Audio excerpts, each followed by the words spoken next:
পছন্দের জিনিসকে একটু ঘুরিয়ে পেঁচিয়ে আপন করতে বেশি ভালো লাগে, তাহলে একটু ভালোবাসা আদর বেশি পাওয়া যায়। আর এমনিতেও আমরা তো থাকতে মূল্য দিতে পারি না। এদিকে আমাদের সুন্দরবনে যাওয়া পূর্ণতা পেয়েছে, কারণ আমরা নদী থেকে কুমিরকে আস্তে আস্তে উপরে যেতে দেখেছি। মানে নদীর পাশে গেলে অবশ্যই বুকে সাহস থাকতে হবে।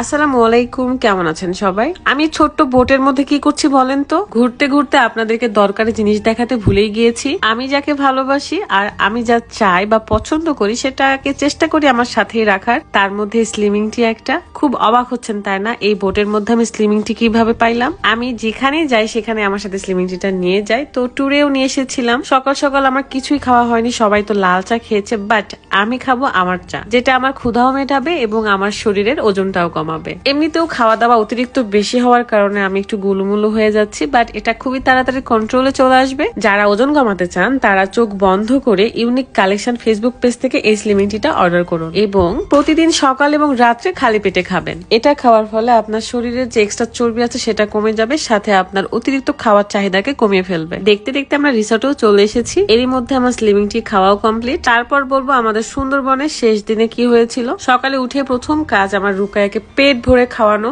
কিন্তু আমার মেয়েকে খাওয়ানো অনেক বেশি কঠিন। মনে হয় যেন পলাশির যুদ্ধ করতে নামছি। আমি তো আমার মতো দাঁড়িয়ে থেকে প্রকৃতি দেখছিলাম, কিন্তু হঠাৎই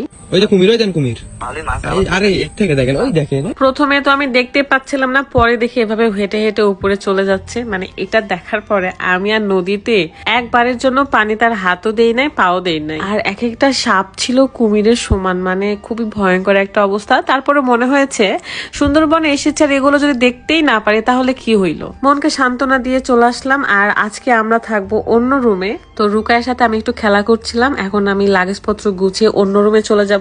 আমরা যে রুমে ফার্স্টের দিন ছিলাম সেটা এসি ছিল না, আর আজকে আমরা এসি রুমে যাব। যাওয়ার আগে ভাবলাম একটু খেয়ে নিই, কারণ প্রায় 12:30 বাজে, মানে দুপুর 12:30। আর আমি কিছুই খাই নাই, শুধুমাত্র স্লিমিং টি খেয়েছিলাম। আমার আবার দুধ চায়ের সাথে একটু পরোটা ভিজে খেতে অনেক ভালো লাগে। দুধ চা আমার পছন্দ হলেও আমি ইগনোর করতাম, কারণ চিনি মেশানো থাকে। চিনি কিংবা মিষ্টি জাতীয় খাবার থেকে যদি আপনি দূরে থাকতে পারেন তাহলে আরো তাড়াতাড়ি নিজের ওজন কমাতে পারবেন। মাঝে মাঝে একটু লোভ হয়, তাই দুধ চা দিয়ে আমি পরোটা খাই। আমার খুবই পছন্দের খাবার এটা। সুন্দরবনে আসলে একটা জিনিস খুব ভালো লাগবে, সেটা হলো বৃষ্টি। বৃষ্টি যখন আসবে তখন ওয়েদারটাই চেঞ্জ মনে হবে যেন আপনি আপনার লাইফের বেস্ট একটা দিন পেয়েছেন এই বৃষ্টির দিন।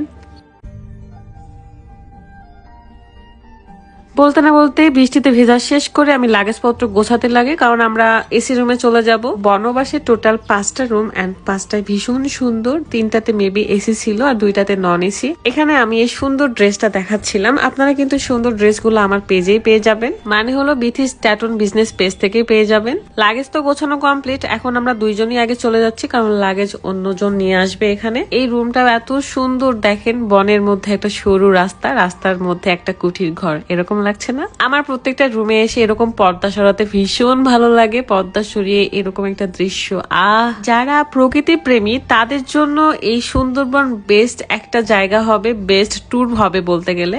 মানে আমার কাছে এটা একটা বেস্ট ট্যুর। ফাহিম ভাইয়ারাও রুম চেঞ্জ করেছিল এন্ড আমরা একে অপরের বেলকনি থেকে সবাইকে দেখতে পাচ্ছিলাম। এইটা হলো পুরো ভিউ। কি সুন্দর লাগছে তাই না? আসলে একটু বুদ্ধি থাকলে অনেক কিছুই সম্ভব। সব প্রাকৃতিক জিনিসপত্র দিয়েই কিন্তু এই রুমগুলো তৈরি।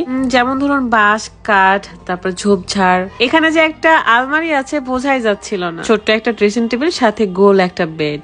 বেডগুলো দেখতে ভালোই লাগে, বাট এখানে না শুয়ে থেকে কোনো আরাম নেই। মনে হয় যেন জায়গা অনেক কম। যাই হোক, তারপরের দিন আমরা চলে যাব, মানে আজকে আমাদের চলে যাওয়ার পালা।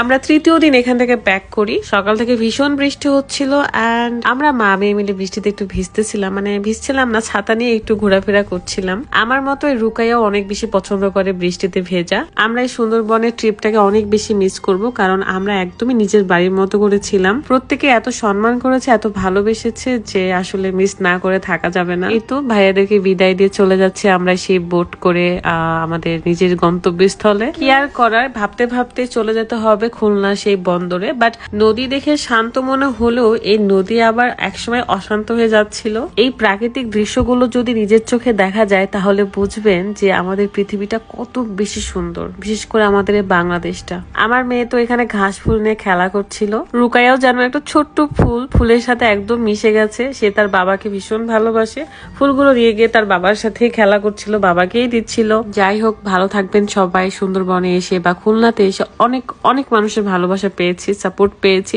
Thank you so much. আপনাদেরকে সারা জীবন মনে রাখবো।